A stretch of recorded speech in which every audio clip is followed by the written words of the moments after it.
ఏంటి అనుకోకుండా వచ్చినవేంటి సప్న? ఏం లేదు, ఇటు మార్కెట్ కి వచ్చిన అట్లా కలిసిపోదామని వచ్చిన. సరే కూర్చో కూర్చో.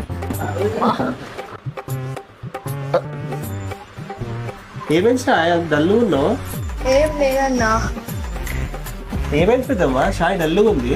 వాళ్ళ డాడీ కష్టపడుతుండని ఇది కూడా జాబ్ కి వెళ్తా అనుకుంటుందిరా. డాడీ ఏమో బయటికి పంపించాడు, ఇదేమో ఒప్పుకుంటలేదు. ఇద్దరి మధ్యలో నాకు టెన్షన్ అయిపోతుంది. యశో, నన్ను మొన్న వర్క్ ఫ్రమ్ హోమ్ లో జాయిన్ చేసావు కదా, అలా వేకెన్సీస్ ఉంటే షాయి కూడా చెప్పొచ్చు కదా.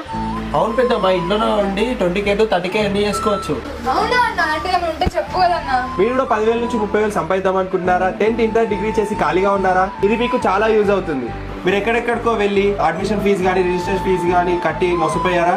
దీంట్లో అలాంటి ఏం ఫీజు లేకుండా ఓన్లీ ఫ్రీగా క్లాసెస్ చెప్పి వాళ్ళే జాబ్ ఇస్తారు. ఇది చాలా trusted company, central government certified company. మీకు ఇంట్రెస్ట్ ఉండి జాబ్ చేయాలనుకుంటే మీద నంబర్ కి కాల్ చేయండి, జాబ్ లో జాయిన్ అయిపోయింది, లైఫ్ ని సెటిల్ చేసుకోండి.